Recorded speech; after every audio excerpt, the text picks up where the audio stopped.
धन्यवाद देते हैं आज के इस महत्वपूर्ण दिन के लिए जो आपने हमें दिया है। हे पिता, आपकी दया हम पर हो लेने के लिए प्रार्थना करते हैं। प्रभु, आपके अनुग्रह की दृष्टि जीवन में बनी रहे। हम आपसे प्रार्थना करते हैं, आप अपने अद्भुत और शक्तिशाली और सामर्थ्य हाथ को बढ़ाएं। और पिता, जो भी बातें हम आज सुन सीख रहे हैं उस पर आपकी दया दृष्टि बनी रहे। आपके दास की बुद्धि को अपने हाथों में ले लें। आप अपने दिल की बातें हमें बता दीजिएगा, ऐसी आप कृपा और दया कर लीजिएगा। यीशु नासरी के नाम से मांगते हैं, आमीन। आज प्रभु परमेश्वर को धन्यवाद देते हैं, उसकी आराधना करते हैं कि प्रभु परमेश्वर ने इस रविवारी आराधना में हम सबको ये विशेष अनुग्रह दिया है कि हम परमेश्वर के पवित्र चरणों में बैठकर उन स्वर्गीय अनुभूतियों को प्राप्त करने के लिए कुछ चिंतन करें, मनन करें, विचार करें और परमेश्वर के रहस्य को समझने का प्रयास करें।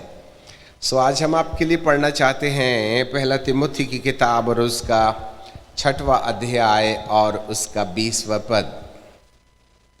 First Timothy chapter 6 and verse 20। वहाँ लिखा है, हे तिमोथियुस, इस थाती की रखवाली कर और जिस ज्ञान को ज्ञान कहना ही भूल है उसे अशुद्ध बकवास और विरोध की बातों से परे रहे। कितने इस ज्ञान का अंगीकार करके विश्वास से भटक गए। विश्वास से भटकना हमारी सबसे बड़ी हार है। विश्वास में बने रहना हमारी विजय है। और जो विश्वास में बने रहते हैं वे विजय प्राप्त कर लेते हैं, परंतु जो विश्वास से भटक जाते हैं वे हानि उठाते हैं। अभी बाइबल हमें बताती है कि किन कारणों से विश्वास में उतार चढ़ाव आ सकता है। ये बात तो तय है कि बिना विश्वास के परमेश्वर को प्रसन्न करना कठिन है। और विश्वास करने वालों को सबसे बड़ी ध्यान धरने वाली बात ये है कि लिखा है, हे तिमोथियुस, इस बात की थाथी की रखवाली कर। थाथी का मतलब होता है इंग्लिश में कमिटमेंट। कमिटमेंट को हम हिंदी में कह सकते हैं समर्पण। हमने अपने प्रभु के प्रति अपनी भावना को समर्पित करने के द्वारा विश्वास को जगाने का प्रयास किया है और इस समर्पण से हम विश्वास को जिंदा कर लेते हैं। इसलिए बाइबल बोलती है, अपनी थाती की रखवाली कर, समर्पण की रखवाली कर, क्योंकि समर्पण के आधार पर ही विश्वास का जन्म होता है। विश्वास का मतलब होता है जब कभी हम किसी व्यक्ति के ऊपर, वस्तु के ऊपर और स्थिति के ऊपर अपनी भावना को समर्पित कर देते हैं कि ये सत्य है, तब इस समर्पण में विश्वास का जन्म होता है। जैसे हम रेल सरकार पर विश्वास करते हैं। हमने ट्रेन टिकट ले ली और पता लगा लिया कि यह गाड़ी नंबर कोलकाता जा रही है और हम अपनी सीट पर बैठ गए और टीटी ने भी कंफर्म कर दिया, नहीं तो वहीं पता चल जाता कि हम गलत डब्बे में हैं, गलत ट्रेन में हैं। और जब टीटी आकर के हमारा बर्थ नंबर कंफर्म कर देता है तो हम फिर बिल्कुल चादर निकाल के ओढ़ आड़ के तो ऐसे समय में हम 8 घंटे का 10 घंटे का जितना भी टाइम उसमें लगता है उसके वक्त हम बेखबर हो जाते हैं। हम थोड़े देर के बाद में 1 घंटे के बाद में हम अपने बर्थ से उठे और कहने लगे, सर ये ट्रेन कलकत्ता ही जाएगी कि और कहीं मुड़ जाएगी? आप आजू बाजू वालों से इंक्वायरी करते क्या? और एक बार तो काफ़ी देर तक ट्रेन बड़े लंबे स्टेशन में ठहरी रही और एक व्यक्ति दौड़ के गया ड्राइवर के पास और कहने लगा, सर आप ठीक से गाड़ी चलाओगे कि गड्ढे में गिराओगे? और सुनिए, कलकत्ता ही जाएंगे ना, वहाँ से कहीं मुंबई वगैरह तो नहीं निकल जाएंगे? ऐसा कोई नहीं पूछता। यदि ऐसा पूछता है तो सिर वाले हॉस्पिटल ले जाया जाता है। इससे ऐसे पता चलता है कि जरूर कहीं न कहीं हम अपने मन को उस व्यक्ति, वस्तु, स्थिति के प्रति समर्पित करके बेखबर हो जाते हैं। इसे विश्वास कहते हैं। हमें रेल सरकार के ऊपर विश्वास रहता है, हमें डॉक्टरों के ऊपर विश्वास रहता है, ठीक है कि नहीं? हाँ, इस तरीके से विश्वास की शुरुआत समर्पण से होती है। इसलिए बाइबल हमें बताती है, अपने समर्पण की रखवाली करो। तिमुथियुस, अपनी थाती की रखवाली कर। अब आगे दूसरा विषय ये है, जिस ज्ञान को ज्ञान कहा कहने की भूल, जिस ज्ञान को ज्ञान कहने की भूल है। अरे वाह! जिस ज्ञान को, हमारे पीछे बोलिए, जिस ज्ञान को ज्ञान कहने की भूल है। अरे वाह! इसका मतलब है जो ज्ञान है, जिसको सच में बोले तो ज्ञान नहीं है, उसको हम ज्ञान समझ बैठते हैं, तो ये हमारी गलती है। अब ये कौन से वाले ज्ञान के बारे में बात कर रही है बाइबल? ये कौन सा ज्ञान है जिसको भूल बैठे कि ये ज्ञान है? धरती पर बहुत ढेर सारे ज्ञान है। एक तो दृश्य संसार का ज्ञान है और दूसरा अदृश्य संसार का ज्ञान है। दृश्य संसार के ज्ञान में तो कोई समस्या नहीं है। भूगोल है, फिजिक्स है, केमिस्ट्री है, बायोलॉजी है, एस्ट्रोनॉलॉजी है, ये सब ज्ञान है। इसमें अध्यात्म किसी प्रकार का कोई हस्तक्षेप नहीं करती है। भौतिक ज्ञान के, भौतिक विज्ञान के विरुद्ध में नहीं है बाइबल। परंतु एक और दूसरा ज्ञान होता है, वो आध्यात्मिक ज्ञान होता है या आत्मिक ज्ञान होता है, अदृश्य ज्ञान होता है। और इस ज्ञान के अंतर्गत 2 प्रकार की आत्माएं मनुष्य को ज्ञान देती हैं। आत्मिक ज्ञान, एक सृष्टिकर्ता है जो अपना ज्ञान देता है जिससे कि वो परमेश्वर के करीब आवे, और एक अंधकार की सत्ता है जो कहीं न कहीं मनुष्य को उस अंधकार की ओर मुड़ जाने के कारण उसको बर्बादी के लिए ले जाना चाहती है। तो 2 प्रकार के ज्ञान है। अब इन दोनों ज्ञानों के बीच में बड़ा युद्ध है। एक सत्य ज्ञान है और एक असत्य ज्ञान है अध्यात्म का। एक परमेश्वर की आत्मा के द्वारा आता है और दूसरा दुष्ट आत्माओं के संपर्क के बाद आता है। अभी यहाँ लिखा है जिस ज्ञान को ज्ञान कहने की भूल, इसका मतलब है हर ज्ञान परमेश्वर की ओर से नहीं आता है, वरन भूल वाला ज्ञान भी है। अब आगे चलें, यहां लिखा है उसके और उसके, अर्थात भटकाने वाले ज्ञान के अशुद्ध बकवास, अशुद्ध बकवास को बकवास, बिना मतलब की बात ही बात में इंसान इतना लंबा चल पड़ता है जिसके बारे में कहा नहीं जा सकता है। बकवास, अब जरा देखिएगा, जब कभी भी परमेश्वर के द्वारा कोई ज्ञान आता है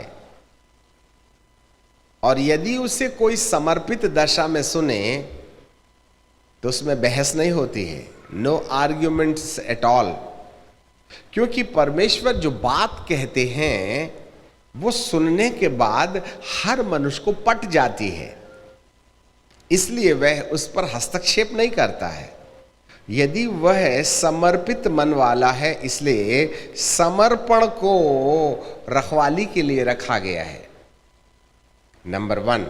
नंबर 2, जब कभी भी कोई व्यक्ति किसी दूषित ज्ञान से प्रभावित हो गया है, हमारी बात को ध्यान दीजिएगा, जब कभी भी कोई व्यक्ति दूषित ज्ञान से प्रभावित हो गया है, तब वह सत्य ज्ञान के बाद भी उसके प्रति विद्रोह जारी करेगा। पर जो सच में खोजी होते हैं वे कहीं ना कहीं सत्य ज्ञान से या परमेश्वर के ज्ञान से अपने हृदय को समर्पण की दशा में रखें तो वे उसका वेलकम कर लेते हैं और वो सत्य ज्ञान उनकी जिंदगी को उस दिशा की ओर बदलाव में ले जाता है जहां परमेश्वर हमारे जीवन में बदलाव लाना चाहते हैं।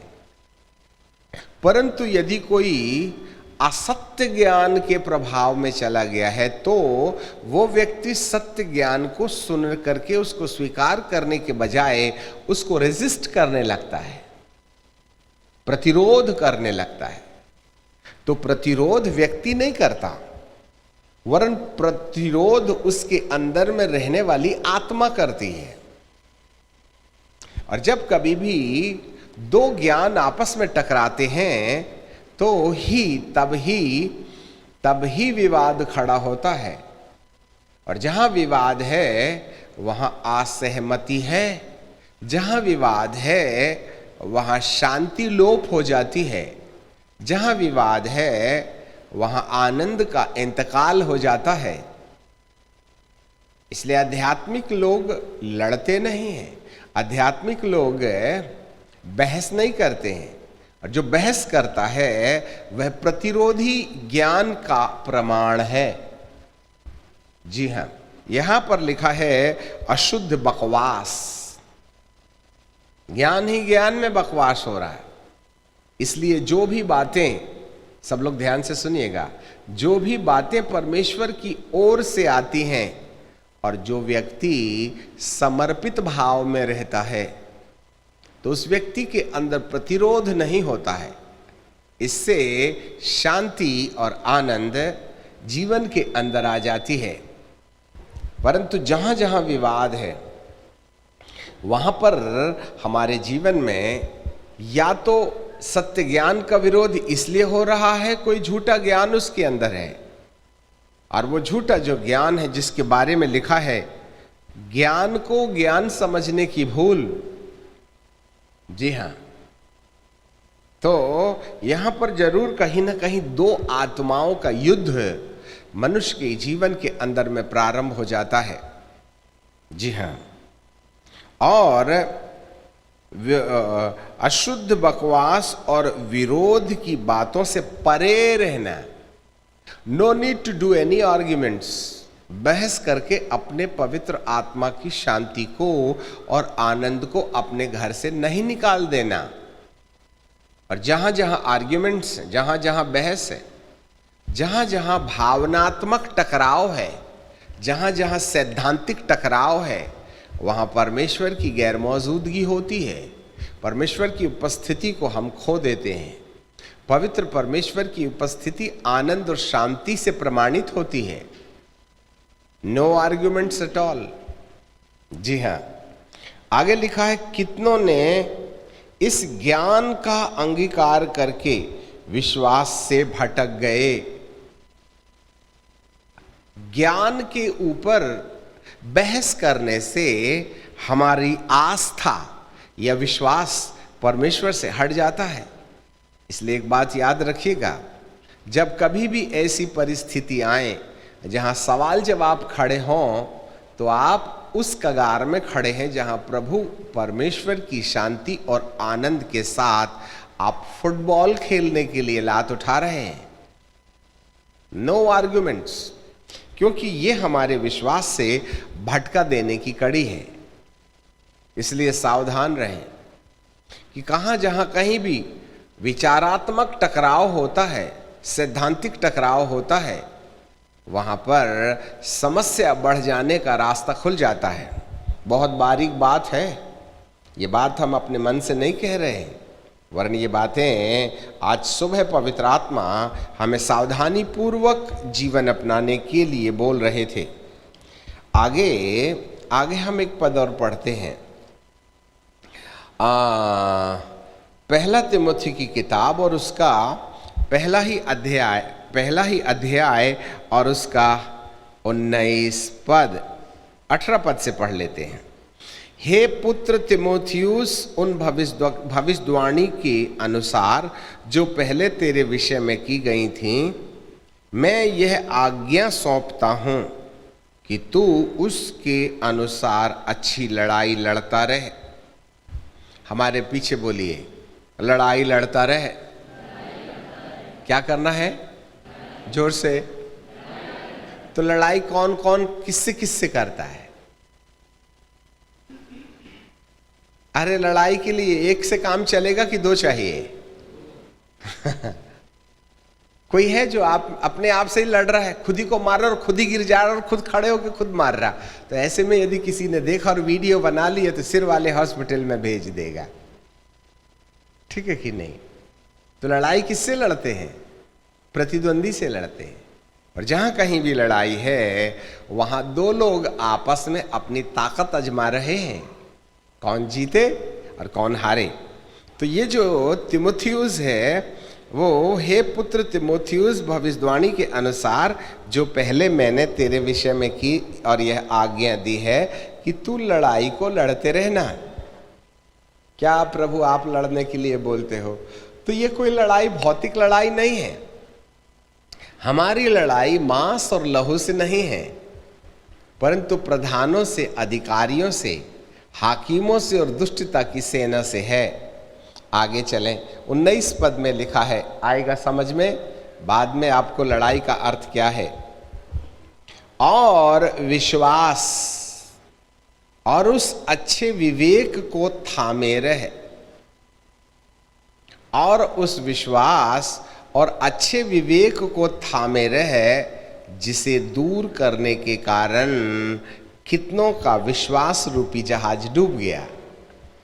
विश्वास का जहाज डूब सकता है, और इस विश्वास के जहाज को, विश्वास एक जहाज है, बोलिए विश्वास एक जहाज है, संसार के समुद्र में तैर रहा है। हाँ, मान लो वहां डूबा तो कोई बचने का प्रावधान है? समुद्र के बीच में कोई प्रावधान नहीं है। हाँ, इधर तो नदी में बाढ़ आ जाए तो पहाड़ में चढ़ जाए हम, वहां कहाँ चढ़िएगा? पहाड़ तो है ही नहीं, चारों तरफ पानी ही पानी है। तो ऐसे समय में समस्या बन सकती है। सो बाइबल कहती है तेरा विश्वास रूपी जहाज डूब जाएगा। उसको कौन डुबाएगा या किस कारण से हमारा विश्वास रूपी जहाज न डूबेगा? लिखा है विश्वास और उस अच्छे विवेक को, गुड कॉन्शियस, अच्छे विवेक को थामे रहे। और इसके लिए लड़ना है, कुर्सी के लिए नहीं लड़ना, अधिकार के लिए नहीं लड़ना, आवश्यकताओं के लिए नहीं लड़ना। हमारी लड़ाई जो है अपने अंदर विवेक को थामे रहने के मामले में है। यदि कोई अपने विवेक को अच्छा बनाए रखने में लड़ाई लड़ रहा है तो वह अपने जहाज को टूटने से रोक सकता है। वंडरफुल। और जो लोग अपने अच्छे विवेक के विषय सावधान नहीं हैं, सब लोग हमारी तरफ देखें, जो अपने अच्छे विवेक के मामले में सावधान नहीं हैं, उन लोगों का विश्वास रूपी जहाज टूट सकता है, डूब सकता है। It's a very important and initial requirement that we may be under the good conscience. एक अच्छे विवेक में, यही है ज्ञान। अभी आगे बाइबल हमें बताती है, उनमें से हिमेनियुस और सिकंदर है, दो लोगों का नाम है, हिमेनियुस और सिकंदर, जिन्हें मैंने शैतान के हाथ में सौंप दिया। अरे बाबा, हम तो शैतान के हाथ से लोगों को छुड़ाते हैं ना, फिर शैतान के हाथ में सौंपने के लिए हिमेनियुस और सिकंदरिया को, हिमेनियुस और सिकंदर को क्यों शैतान के हाथ में सौंप दिया? वे निंदा करना ना सीखें। जोर से बोलिए, निंदा। निंदा, जोर से। निंदा क्या होती है? टीकाबदी। निंदा का मतलब होता है किसी व्यक्ति की कमियों को सामने लाना और उसके विषय में बहस करना, निंदा। ध्यान दीजिएगा, ये जो निंदा है, आगे चलें, अभी आपको एक बात और पढ़ना होगा। ये हिमेनियुस और सिकंदर, तो सिकंदर के बारे में थोड़ा सा देखते हैं। हाँ, दूसरा तिमुथी की किताब और उसका 4 अध्याय और उसका 14 पद। दूसरा तिमुथी 4 अध्याय 14 पद जरा देखिएगा। सिकंदर ठठेरे ने मुझसे बहुत बुराई की है। अरे बाप रे बाप, कौन बोलता है ये? बाबा पौलुस। पौलुस अपनी पत्री पर लिखते हैं। हाँ, बाबा पौलुस कौन है? यह वह व्यक्ति है जो जीते जी मर गया है। जरा ध्यान दो, यह वह व्यक्ति है जो जीते जी मर गया है, जिसने कहा था कि अब मैं जीवित नहीं रहा, वरन मैं क्रूस पर चढ़ा दिया गया हूं, और अब जो मैं जीवित हूं उस विश्वास के द्वारा जो मसीह यीशु के ऊपर है, जिसने अपना प्राण मेरे प्राणों को बचाने के लिए क्रूस पर दे दिया है। यही वह पौलुस है जो एक दिन शाऊल था, जो कलीसिया को सताता था, और वो एक दिन प्रभु का दर्शन पाने के बाद अपने घोड़े से गिर पड़ा और उसको दिखाई देना बंद हो गया। तब हननिया ने उसके लिए प्रार्थना किया और उसने पवित्र आत्मा पाके ज्योति पाई और सेवकाई में लग गया। ये जीते जी मरा हुआ व्यक्ति है, अर्थात वो संसार और पाप के लिए मर चुका है और केवल परमेश्वर की बातों के लिए जीवित है। इसलिए वो यूं कहता है, मेरे साथ। इसका मतलब है जो सच में परमेश्वर के लिए समर्पित होने के कारण पाप के लिए और संसार के लिए मरा हुआ जीवन जीने के लिए तैयार हो जाते हैं, ऐसे लोगों का विद्रोह है। लिसन मी केयरफुली, ऐसे लोगों का विद्रोह है, एक हौलनाक चीज है। यहां बाइबल बोलती है, सिकंदर ठठेरे ने मुझसे बहुत बुराई की है, प्रभु उसे उसके काम के अनुसार बदला दे। तू भी उससे सावधान रहे। तिमुथियुस, तू भी उससे सावधान रहे, सिकंदर ठठेरे से, क्योंकि उसने हमारी बातों का विरोध किया है। हमारी बातों का विरोध किया है।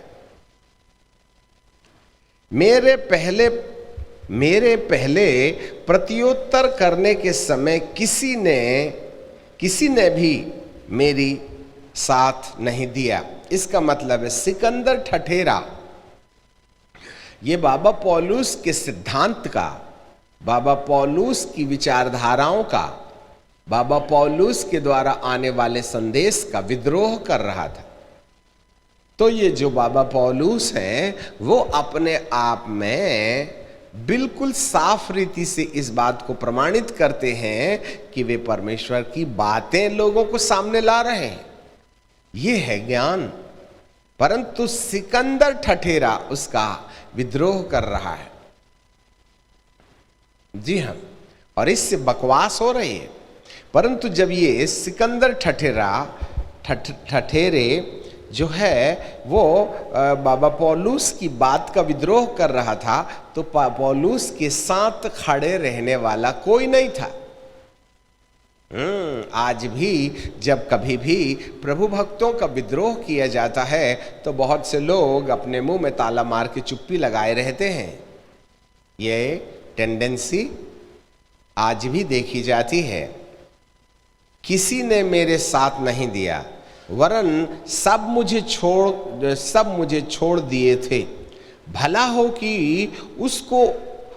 कि इसका उसको देख लेना ना पड़े, भला हो कि इसका उसको लेखा देना न पड़े।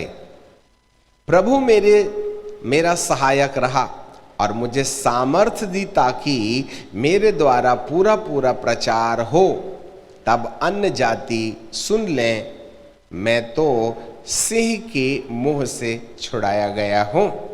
मैं पूरा प्रचार, द फुल गॉस्पल, सुसमाचार की पूरी सच्चाई मैं बता सकूं। इसका मतलब है ये वाला जो ज्ञान है जो बाबा पौलुस के द्वारा सुसमाचार के रास्ते आ रहा है, इसका विद्रोह ही सिकंदर और हिमेनियुस के द्वारा हुआ। अब सिकंदर और हिमेनियुस जो हैं, इन्होंने क्यों बाबा पौलुस की बातों के लिए विद्रोही बने? उसका एक कारण था कि उनको जो ज्ञान था, उनको जो नॉलेज था, उनकी जो समझ थी, उस समझ की पकड़ किसी और के हाथ में थी। हमारी बात को ध्यान से सुनिएगा। सिकंदर और हिमेनियुस जो पौलुस का विद्रोह कर रहे थे, उनकी बुद्धि किसी और की पकड़ में थी। और जब कभी किसी और आत्मा की पकड़ वाली बुद्धि से कोई भी ज्ञान उनके माथे पर होगा, उस ज्ञान के आधार पर वे सत्य ज्ञान का विद्रोह करने के लिए जरूर उकसाए जाएंगे। Listen me carefully.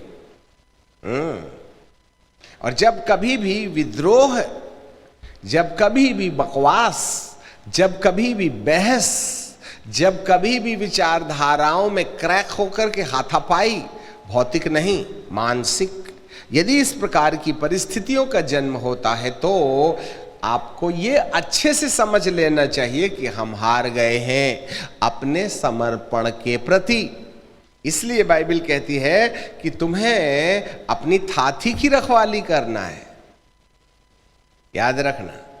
अब हम अंदर आ जाते हैं, बाहर मत जाइए बाइबल के ज्ञान में। अब आपको क्या लगता है ये सिकंदर और हिमेनियुस कौन हैं?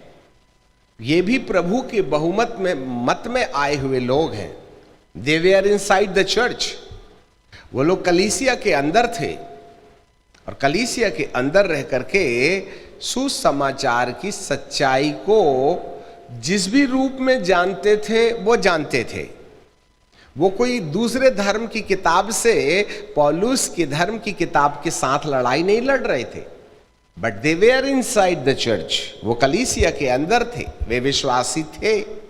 परंतु फिर भी पौलुस की बातें जो परमेश्वर की ओर से पवित्र आत्मा के रास्ते आ रही थी, हिमेनियुस और सिकंदर को पट नहीं रही थी।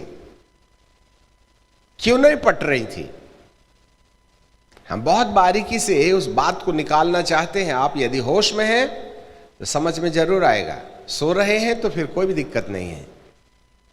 ध्यान दीजिएगा भाई, बात तो बाइबल की ही है ना, बात तो प्रभु यीशु की ही है ना, बात तो मारा गया, गाड़ा गया, जी उठने वाले ही विषय में है ना। बाइबल की तो एक है।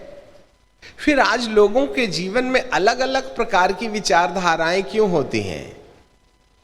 और यदि इन विचारधाराओं में टकराव हो जाए तो फिर ये टकरावट जो है बहस और बकवास में क्यों बदल जाती है? बात पूछी जाए तो बाइबल में ही बाइबल के विरोध में कोई बात नहीं लिखी गई है। एक बार फरीसी और सदूकी यीशु मसीह के पास आए और कहने लगे, ये तो दुष्ट आत्मा की सहायता से दुष्ट आत्मा निकालता है, बड़ा भूत से छोटा भूत निकालता है। तो प्रभु यीशु मसीह ने कहा, यदि शैतान ही शैतान के राज्य का विरोधी हो जाए तो उसका राज्य कैसे बना रहेगा। और यदि मैं बड़े भूत से छोटे भूत को निकालूं तो बड़ा वाला भूत कहेगा, तू अपने राज्य बिगाड़ने के लिए मेरे छोटे भूत को निकालता क्या, तो इसमें तो तेरा और मेरा दोनों का नुकसान है, तो दोनों में समझौता हो जाएगा। परंतु प्रभु जी कहते हैं, यदि मैं पवित्र आत्मा की सहायता से दुष्ट आत्मा निकालता हूं तो परमेश्वर का राज्य तुम्हारे पास आ गया है। ये बातें मत्ती की किताब में, और उसको पढ़ लीजिएगा, नहीं है तो आप कंफ्यूजन में हो जाइएगा। बुक ऑफ मैथ्यू और उसका 12वां अध्याय और उसके 24वें पद से पढ़ते हैं। Book of Matthew chapter 12 and verse 24। परंतु फरीसियों ने यह सुनकर कि वह दुष्ट आत्मा की सरदार की सहायता के बिना दुष्ट आत्मा नहीं निकालता, इस पर उसने मन में यह जानकर उनसे कहा कि किसी राज्य में फूट होती है तो वह उजड़ जाता है, कोई नगर या घराना जिसमें फूट होती है बना न रहेगा। और यदि शैतान ही शैतान को निकाले तो वह अपना ही विरोधी हो गया, फिर उसका राज्य क्यों कर बना रहेगा।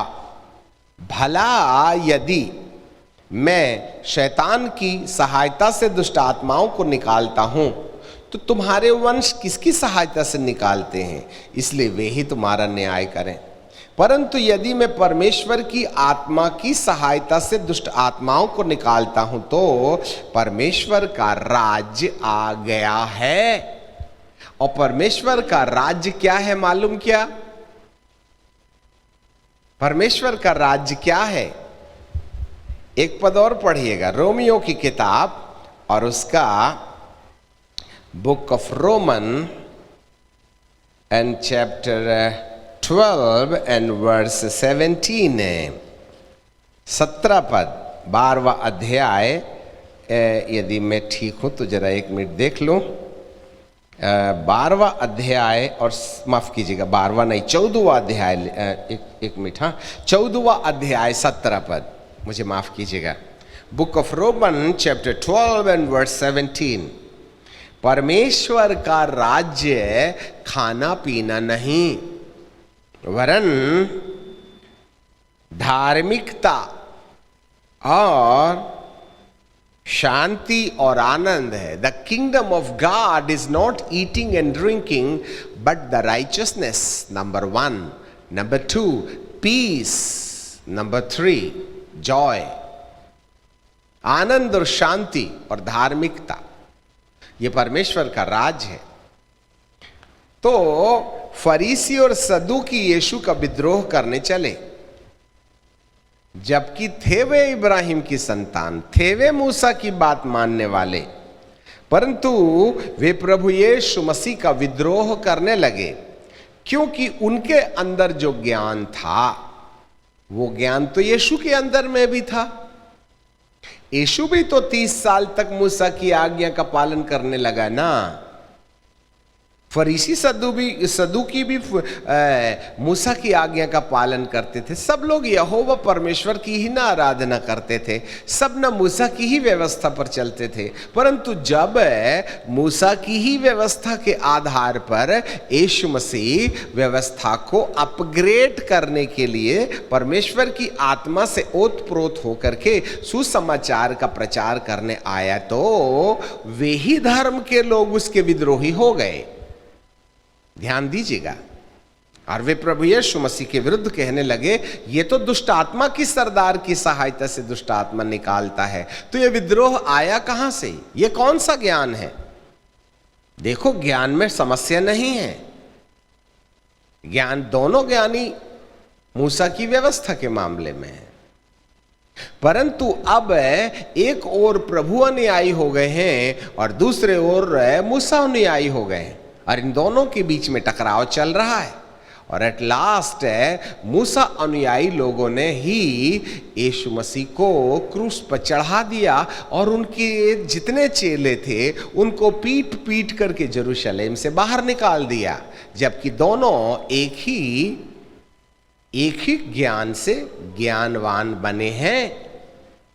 परंतु एक ग्रुप के लोग हैं जो विद्रोह कर रहे हैं, इसलिए कर रहे हैं क्योंकि उनका परमेश्वर के प्रति समर्पण, थाथी की रखवाली, समर्पण खत्म हो गया है।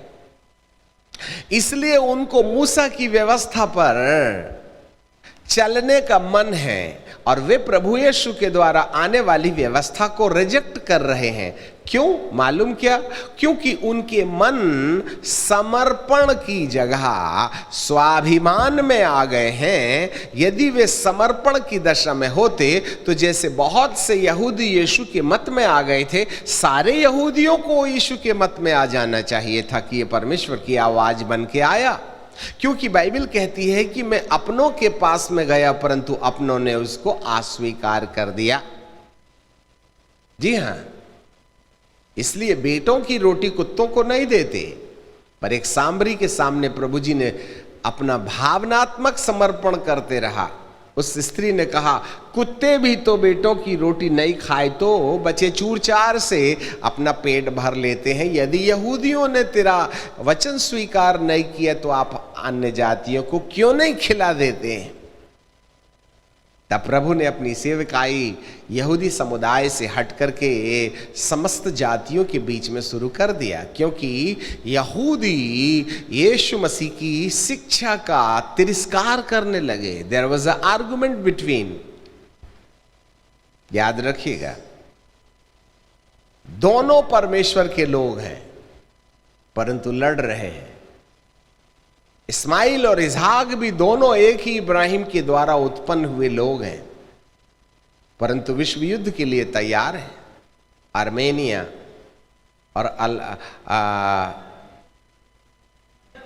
अजरबैजान क्या चल रहा है? एक मुस्लिम है, एक क्रिश्चियन है। क्या ये मुस्लिम इब्राहिम की ही संतान नहीं है? फिर भाई भाई में झगड़ा क्यों? याद रखिएगा, दोनों ही एक ही खून से पैदा हुए हैं परंतु आज एक दूसरे के खून के प्यासे हैं। यहूदी और मसीही के बीच में क्या युद्ध चल रहा है, जबकि दोनों मूसा की बात का पालन करने वाले लोग हैं। इनके बीच में युद्ध का कारण क्या है? जिस ज्ञान को तुम ज्ञान समझने की भूल कर चुके हो, लिखा है। बहस, बकवास, हिमेनियुस और गयुस और ये जो सिकंदर ठठेरा है वो भी यहूदी मत से आकर के यीशु की शिष्यता पाली थी, पर पौलुस का वे विद्रोह कर रहे हैं। जी हां, और जहां कहीं विद्रोह हो जाता है वहां कोई ना कोई विद्रोही आत्मा उसी सिद्धांत का दुरुपयोग करती है, उसी वचन का दुरुपयोग करती है। आज मसीही लोगों के बीच में भी देखिएगा कितना विवाद है। मेरी संस्था, तेरी संस्था, मेरा सिद्धांत, तेरा सिद्धांत। और यदि इनके बीच में झगड़ा चल रहा है, कबड्डी चल रही है, तो जरूर कहीं ना कहीं कोई आत्मा सत्य ज्ञान को विद्रोह करके उसको विश्वास से भटकाने का प्रयास किया जाता है। जी हां, इसलिए बाइबल हमें बताती है कि अपने लिए अच्छे विवेक को थामे रखना, कहीं ऐसा ना हो कि तेरे विश्वास रूपी जहाज, विश्वास रूपी जहाज क्या हो जाएगा? डूब जाएगा। ये सबसे बड़ी समस्या है। जी हाँ, तब हिमेनियुस और सिकंदर जिन्हें मैंने शैतान के हाथ में सौंप दिया है कि वे और ज्यादा निंदा न करें, दोनों ज्ञानी थे परंतु उनकी बुद्धि पर किसी एक का और किसी दूसरे पर किसी दूसरे का नियंत्रण हो जाता है।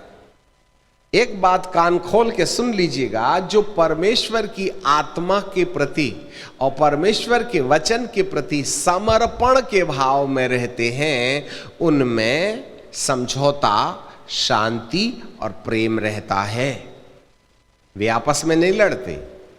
यहां विवाद और टकराव का कोई काम नहीं है, और यदि विवाद और टकराव हो रहा है तो जरूर कोई गैर आत्मा हमारे विवेक को कब्जे में करके हमारे ही सिद्धांत में, हमारे ही ज्ञान में एक दूसरे का विद्रोही बना करके हमारे विश्वास रूपी जहाज को पानी पर डुबा देने का प्रयास कर रहा है।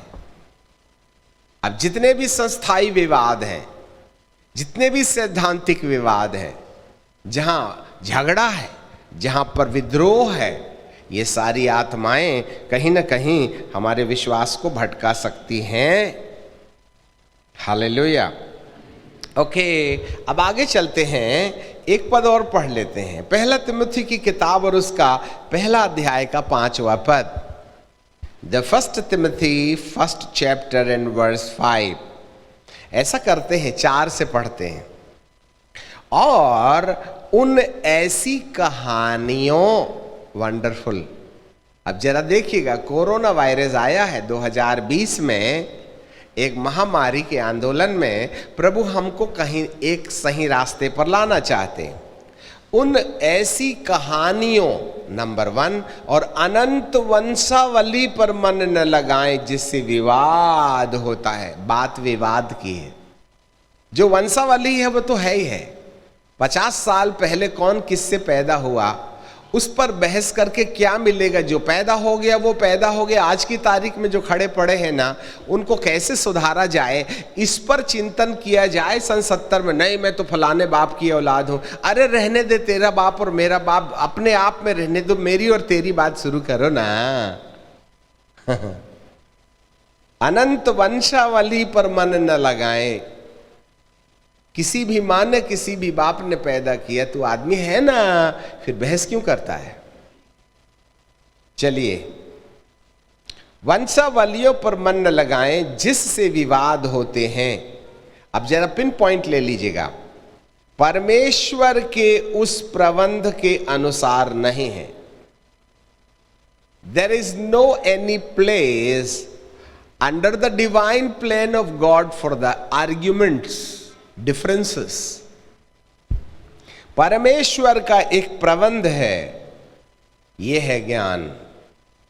बाइबल वाला नहीं है, सीएनआई वाला नहीं है, मेथोडिस्ट वाला नहीं है, पेंटिकॉस्टल वाला नहीं है, अमका वाला नहीं है, ढमका वाला नहीं है। परमेश्वर का प्रबंध है। अब इस परमेश्वर के प्रबंध में क्या पाया जाता है? परमेश्वर की उस प्रबंध के अनुसार नहीं जो विश्वास से संबंध रखता है। अभी विश्वास से संबंध रखने वाला जो परमेश्वर का प्रबंध है वो क्या है? आगे पढ़ें 5वें पद में, आज्ञा का सारांश। हालेलुया, जोर से बोले।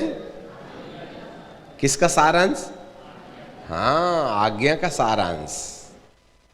इसका मतलब है परमेश्वर के प्रबंध के अनुसार क्या चीज है? आज्ञा। वंडरफुल। आज्ञा का सारांश, निचोड़, रस क्या है? शुद्ध मन। वाओ, शुद्ध मन नंबर 1, अच्छा विवेक नंबर 2, कपट रहित नंबर 3। हमारे लिए विश्वास को पैदा करने बाबत नंबर 4, प्रेम उत्पन्न करता है। यह है ज्ञान। जिस ज्ञान को सत्य ज्ञान कहा जाता है, उसमें परमेश्वर के द्वारा दी जाने वाली आज्ञाएं होती हैं। जिस आज्ञाओं का निचोड़ मन को शुद्ध किया जाना है, अच्छे विवेक को पैदा किया जाना है, कपट रहित मन पैदा होना चाहिए, और प्रेम भी पैदा होना चाहिए, और विश्वास भी पैदा होना चाहिए। 5 बातें आज्ञाओं का सारांश है। जिसके अंदर ये 5 बातें पाई जाती हैं वो सही ज्ञान में खड़ा हुआ है।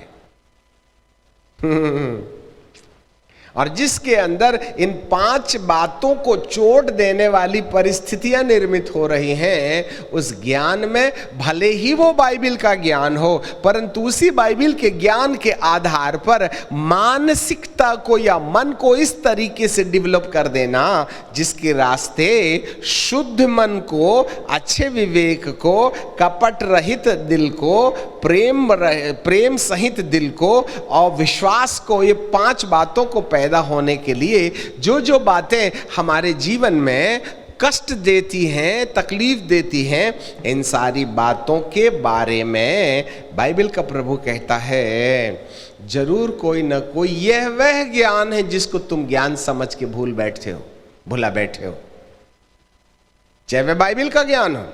आज कितने बाइबल के बारे में सुना रहे हैं, लिसन मी केयरफुली, आज कितने बाइबिल के बारे में सुना रहे हैं और कितने बाइबिल के बारे सुन रहे हैं, और इन बाइबिल के सुनाने वालों पर और सुनने वालों पर ये 5 चीजें दिखती हैं। तो बताइएगा,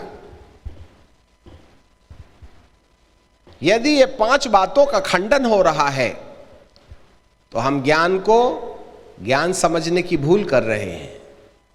the real knowledge of God इस बाइबिल के ही पीछे जो निचोड़ है, जो रस है, और वो जो रस है वो ये है आज्ञाओं का निचोड़, आज्ञाओं का सारांश, शुद्ध मन।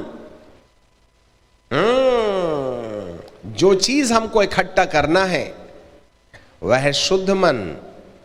जो चीज हमें गेन करना है, अच्छा विवेक, जो चीज हमको पाना है वह कपट रहिता होना चाहिएगा। जो चीज हमको पाना है वह प्रेम होना चाहिएगा। और इन 4 के कारण 5वीं चीज आ जाती है जिसको कहते हैं विश्वास। और विश्वास का जहाज डूब जाएगा यदि बकवास होगी तो। हालेलुया। बाइबिल का सुनना सुनाना is not a big agenda, परंतु बाइबिल के सुनने और सुनाने वालों में यूनिटी नहीं है, एकता नहीं है, प्रेम भाव नहीं है। यदि वे बहस कर रहे हैं, बकवास कर रहे हैं, तो उनमें और हिमेनियुस में और सिकंदर में, जिसको पौलुस कहता है मैं इन्हें शैतान के हाथ में सौंप देता, इससे हटकर उनको और कोई दूसरी उपाधि नहीं दी जा सकती है। No arguments. एक बात जरा हाथी समान कान खोल के सुन लीजिएगा, यदि कोई व्यक्ति इस अंत के दिनों की जागृति में भागीदार होना ही चाहता है तो उसको हर एक व्यक्ति के प्रति प्रेम, आदर, सम्मान के भाव जागना चाहिए। और जितने भी सैद्धांतिक मतभेद, आज संस्थाई मतभेद, विचारधाराओं में जो टकराव होता है, जब तक ये टकराव खत्म नहीं होगा, जब तक ये सैद्धांतिक मतभेद खत्म नहीं होंगे, जब तक इन बातों में बहस समाप्त नहीं होगी, तब तक पवित्र आत्मा की शांति और आनंद हमारे जीवन पर नहीं आएगी। हालेलुया। मेरे प्रियो, यही सबसे बड़ा धन है, यही सबसे बड़ी संपत्ति है। यस, आज इस वचन के आईने में खड़े हो करके थोड़ा विचार करके देखो, कहीं हमारा नाम हिमेनियुस और सिकंदर की लिस्ट पर तो नहीं है, जो मत के आधार पर, विचारधाराओं के आधार पर टकराव पैदा कर रहे हैं। अब आप ही एक बात बताइए, प्यार कब पैदा होता है? या दोस्ती, अपन दोस्ती से चलते हैं, कौन किसका दोस्त है?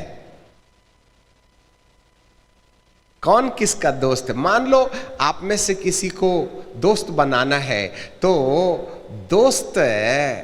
दोस्ती का आधार क्या है?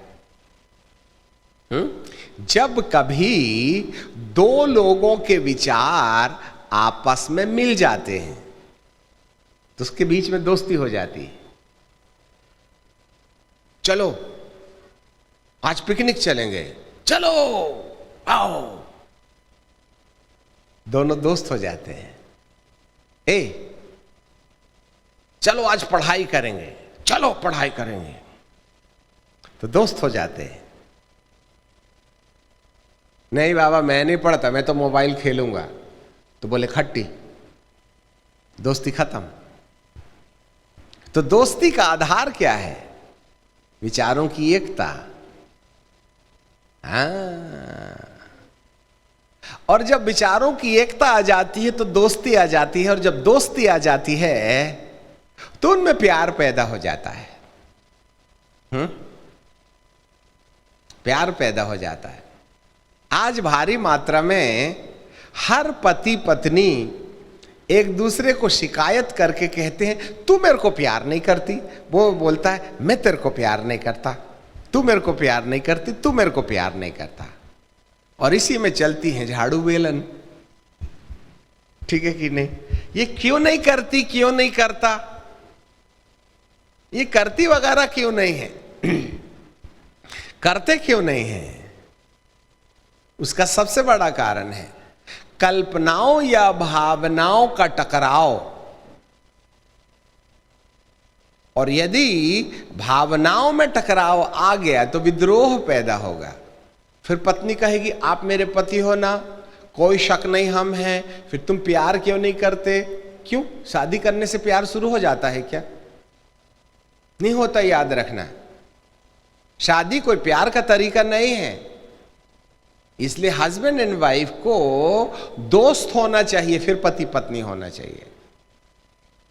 यदि वे बेहतर दोस्त हैं, यदि उनकी विचारधाराएं एक दूसरे से पटती हैं, या एक दूसरे की विचारधाराओं का ख्याल रखते समय वे यदि अपनी भावनाओं को तोड़ मरोड़ सकते हैं, तो धरती आपके लिए स्वर्ग बन जाएगी। क्योंकि एकता में प्यार और आनंद ही परमेश्वर को आकाश से धरती पर ले आता है। अच्छे से याद रखिएगा। सही पूछी जाए, तुम में से दो जन किसी एक बात के लिए सहमत हो जाएं तो मेरे पिता से जो कुछ भी मांगोगे तुम्हारे लिए हो जाएगा। यदि पति और पत्नी के ख्याल आपस में एक हो जाएं तो हर प्रार्थना पति करे या पत्नी, प्रभु उसका जवाब देना ही पड़ेगा उसको, क्योंकि लिख दिया है, उसको देना ही पड़ेगा। पर जहां विचारधाराओं में विभिन्नता आ जाती है, दोस्ती मिट जाती है, और जहां दोस्ती मिट जाती है वहां प्रेम की जगह बैर, जहां सहनशीलता की प्रति के स्थान पर विद्रोह चला आता है। जी हां, और ऐसा करके हम अपने मन के अंदर की शांति और आनंद के साथ बेहतर फुटबॉल खेल लेते हैं और गोल कर देते हैं। शैतान को कहते तू जीत गया, प्रभु हार गया। अच्छे से याद रखिएगा। हाँ, आज्ञा का सारांश,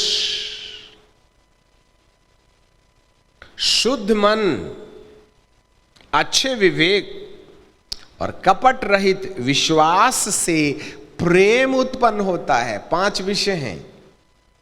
मैं आपको एक बात बताऊं, आप पूरी बाइबल भले ही ना पढ़ सकें, कहां क्या लिखा है इसको जान के भी क्या कर लीजिएगा।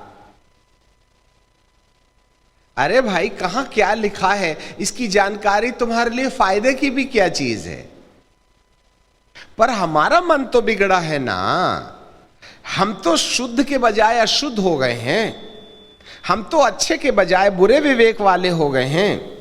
हम तो कपट रहित होने के बजाय कपट सहित मानसिकता के हैं ना। हमारे अंदर प्रेम के बजाय विद्रोह हो गया है ना। तो किस ज्ञान को तुम ज्ञान समझ रहे हो? इसलिए बाइबल कहती है जिस ज्ञान को तुम ज्ञान करने की भूल कर रहे हो, वाह, आपको जितना बाइबल पढ़ना है पढ़ लीजिएगा, आपको जितना बाइबल रटना है रट लीजिएगा, आपको जितना सेमिनार जाना है चले जाइएगा, सब अपने आप में अच्छा है। परंतु बहुत अच्छा यह है कि आपके अंदर आज्ञाओं के सारांश से ये 5 बातें हमारे जीवन में पैदा हो जावें। आपको मालूम है परमेश्वर 120 लोग जब एक चित्त और एक मन होकर के प्रार्थना कर रहे थे तब पवित्र आत्मा उतरा था। आज हमारे मन की विभिन्नताएं, आज हमारे मन का विभाजन ही है जो अभिषेक को, पवित्र आत्मा को हमारे बीच से बाहर ले जा रहा है। God is in deactivated situation in our midst. उसकी कोई हरकत नहीं हो रही है, इसलिए आज आपने एक भी गवाही नहीं दिया। अरे कोई उजियाले में है उसका चेहरा न चमके, ऐसा कैसे हो जाएगा? अंधकार में हो तो समझ में कहां आएगा? ऊपर की बटन नीचे और नीचे की बटन ऊपर नहीं लगेगी क्या? याद रखिएगा, यदि किसी व्यक्ति के अंदर में पवित्र आत्मा का हस्तक्षेप होगा तो उसके अंदर गवाही होगी। और पवित्र आत्मा के हस्तक्षेप के लिए हमारे पास विश्वास के जहाज को पानी के ऊपर तैरना चाहिए, ना कि डूबना चाहिएगा। और हमारे विश्वास के जहाज को डुबा सकता है गंधा विवेक, जिसमें बहस पैदा हो जाती है, जिसमें कपट। कपट का मतलब क्या होता है? अंदर कुछ और बाहर कुछ। बात करते, hi uncle, praise the Lord, wonderful, आप बहुत अच्छे हैं, और बीच में टीकाबादी करते हैं, सबके सामने बहुत अच्छी बात करते हैं, परंतु उसी व्यक्ति के लिए पर्दे के पीछे, दीवार के पीछे गुटुरगू गुटुरगू गुटुरगू गुटुरगू। कपटी हैं हम, हिपोक्रेट्स। और जो व्यक्ति अंदर कुछ रखता है और बाहर प्रेज द लॉर्ड दांत दिखाता, कोलेजों से करके आया हूं, ऐसे लोगों को प्रभु कहता तुम्हारे विश्वास का जहाज डूब गया है। हाँ, पता नहीं क्यों हम आज ऐसा कह रहे हैं। बाइबल का प्रभु कहता है हम हेमेन्यूज और सिकंदर के समान, जो परमेश्वर की आत्मा के द्वारा उत्पन्न शुद्ध विवेक, शुद्ध मन, अच्छा विवेक, कपट रहित विश्वास और प्रेम का बहिष्कार कर रहा है, हम हिमेन्यूस के लिस्ट पर आ जाएंगे। आपको मालूम होवे 120 लोगों के अंदर एकता के कारण जब परमेश्वर जमीन पर उतर आए ना, तो जो बदलाव उनके अंदर हुआ वह स्थायी था। उनका डीएनए बदल गया था और वे अपनी वस्तुएं बेच बेच करके गरीबों को बांट दिया करते थे, और उनकी वस्तुएं साझे की थी, उनमें से कोई गरीब नहीं था। और जब यरूशलेम में मसीहियों पर अत्याचार हुआ तो वे सब यरूशलेम छोड़ के भागे। पर जो जहां जहां गया वहां वहां वो प्रभु की भक्ति करते रहा, और उसने वहां वहां जाके परमेश्वर का काम बनाया, और वहां वहां कलीसिया बनती चली गई। सताव नहीं सताव का बाप आ जाए, यदि हम अच्छे विवेक, शुद्ध मन और कपट रहित विश्वास के साथ प्रेम करते हैं परमेश्वर को, तो आप जिस भी हाल में रहिएगा वहां परमेश्वर आपकी महिमा। उनमें बैर नहीं था। हालेलुया। सो पिता परमेश्वर हमारे कमिटमेंट को, अपनी थाथी की रखवाली कर, अपने समर्पण की चिंता कर। हम ही थे वो लोग जब शुरुआत में प्रभु ने हमको प्रेम दिया था। हम सब अपनी अपनी गंजी बर्तन ले आते थे, एक ही जगह बैठ करके सबका थोड़ा थोड़ा खाते थे। सर, एक ही बार में 5-5, 7-7 सब्जी चुटकी चुटकी मिल जाए तो पेट भर जाता था। अब कहां गया है वो प्रेम? आखिर प्रेम का गला किसने घोंट दिया? क्या हमारे विवाद में नहीं, क्या हमारी शिकायत में नहीं, हमारे मन के अंदर विद्रोही मिजाज के कारण नहीं। अरे आप बोलते नहीं तो क्या हो गया, परंतु अंदर हमारी दूरियां ये बात बता रही हैं कि रिश्ता सरल नहीं है। कान खोल के सुन लीजिएगा, हमारी दूरियां बता रही हैं, इस बात का बयान कर रही हैं, हमने पहला का सब प्रेम खो दिया है। और यदि हमारा कमिटमेंट, हमारा समर्पण यदि परमेश्वर के प्रति ठीक होता तो ये दूरियां बढ़ने के चांस नहीं थे। आपको क्या लगता है इस दशा में कलीसिया ऊपर उठाए जाने लायक है? आपको क्या लगता है इस विवाद और फिसाद बहस कोई बोल के ही नहीं की जाती है, एक दूसरे से मुंह फिराने के द्वारा भी की जाती है। हाँ, हम नहीं जाते तुम्हारे यहां, हम नहीं आते तुम्हारे यहां, तुम्हारी बात नहीं पड़ती। We have lost it the first love of God. इस वचन के आईने में अपना अवलोकन करके देखें। यदि प्रभु यीशु मसीह आ गया और कपट हमारे अंदर है तो आपको क्या लगता है हमको ऊपर जाने का सौभाग्य मिलेगा भी कि नहीं? जब तक परमेश्वर हर एक व्यक्ति के प्रति आपको नरम दिल, प्रेम भरा, नॉर्मल और स्वभाव वाला नहीं बना देगा, तब तक कहीं ना कहीं प्रभु और हमारे बीच की दूरियां बनी रहेंगी। जिस ज्ञान को तुम ज्ञान करने की भूल कर रहे हो वो ज्ञान नहीं है जो सिकंदरिया और हमेनियुस के अंदर पाया जाता था, जिसमें विद्रोह था, जिसमें पौलुस की बातों के प्रति सहमति के बजाय उसके बातों के प्रति विद्रोह था। हमारा माथा कहीं ना कहीं क्रिटिसिज्म में चला गया, हमारे सोच कहीं ना कहीं चले गए, कहीं ना कहीं हम बखेड़े में फंस गए। अशुद्ध बकवास से बचा रहे। इसके लिए क्या करना चाहिए? शायद हमारे पास में इन तमाम विषयों को लेकर के परमेश्वर के सन्मुख बैठ के प्रार्थना करने के अलावा और कोई नहीं। खाली प्रार्थना से भी काम नहीं चलता। एक पद और बता के समाप्त कर देंगे, इसका चिंतन करते रहिएगा। कहीं ऐसा ना हो कि हम हिमेनियुस और गयुस बन करके ऊपर जाने की टिकट गटर की नाली में डाल दें, वहां से उठाई ना जाए। पहला पत्रस दूसरा अध्याय 1 पद, पहला पत्रस दूसरा अध्याय 1 पद, पहला पत्रस दूसरा अध्याय 1 पद।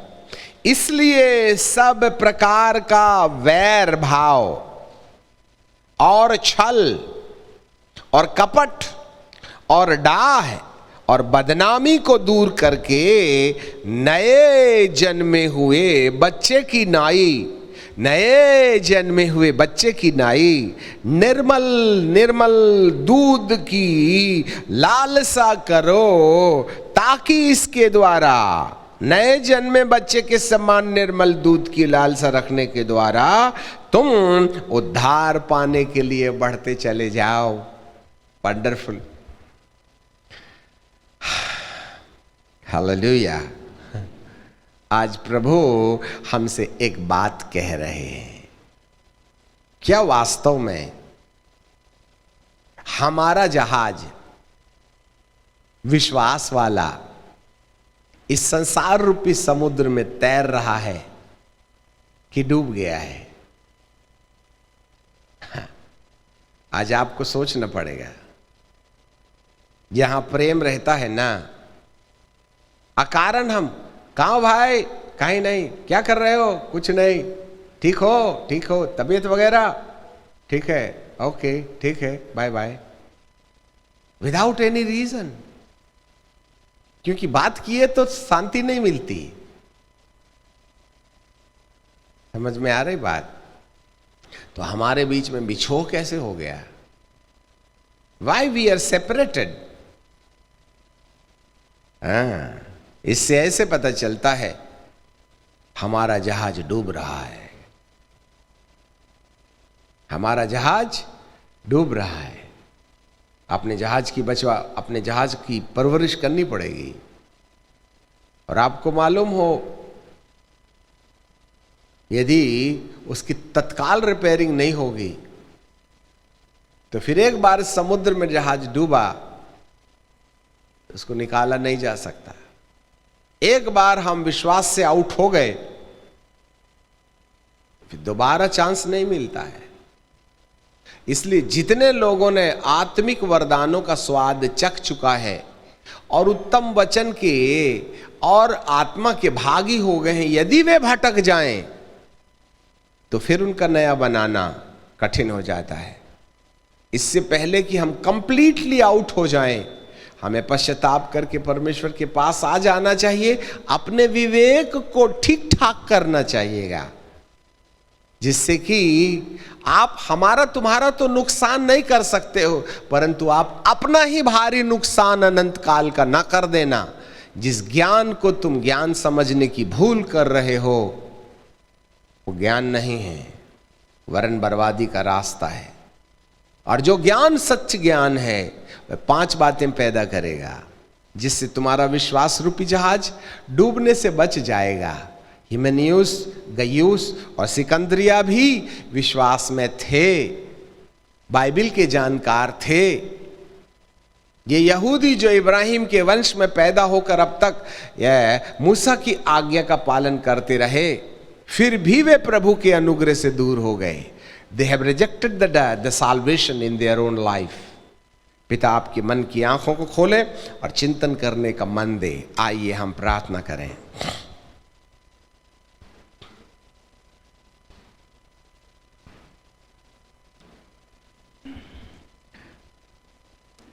सारे लोग अपने जीवन को एक बार देख करके देखें।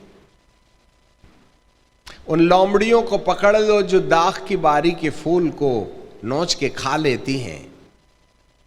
दाख की बारी में पत्ते जरूर रहते हैं, परंतु फूल के टूट जाने से अंगूर नहीं दिखाई देते हैं। यस, ऐ सनातन काल के विराट परमेश्वर, आपने हमारे कैंसर के ऊपर उंगली रख करके हमें जता बता दिया है कि हम इस भोरे में इस कॉन्फिडेंस में ना रहे कि हम प्रभु पर विश्वास करते हैं, क्योंकि हमने ज्ञान को ज्ञान समझने की भूल कर ली है। प्रभु, बाइबल तो कोई भी पढ़ता है, बाइबल तो कोई भी सुनता और सुनाता है, परंतु यदि विवेक अशुद्ध हो जाए, मन अशुद्ध हो जाए, हमारे अंदर कपट आ जाए, हमारे अंदर विद्रोह और बकवास आ जाए, तो हमारा ज्ञान हमारे लिए बर्बादी का रास्ता बन जाता है। इसलिए प्रभु, हमारे मन को शुद्ध करने का उपाय पवित्र आत्मा के द्वारा कीजिएगा। धरती के हर व्यक्ति को हम प्यार करें, और जो भी सुने उसका विद्रोह करने के बजाय हम अपनी आनंद और शांति को बचाए रखने के लिए अपने मुंह में ताला मार के बैठे रहे, ना कि उनका विद्रोह कर बैठे। पिता परमेश्वर, अपनी थाती की रखवाली करना, हमारे समर्पण की रखवाली हमारी सबसे बड़ी जरूरत है। पहला का सब प्यार हमारे जीवन के अंदर बनाए रखने के लिए आपकी दया की मदद की आवश्यकता है। हम अपने आप को आपके हाथों में सौंपते हैं प्यारे पिता, अपनी कृपा दृष्टि हम सब पर बनाए रखिएगा। हम आपको धन्यवाद, आपको महिमा, आपको आदर और सम्मान देते हैं। इस प्रार्थना को यीशु नासरी के नाम से मांग लेते हैं, आमीन। जीसस।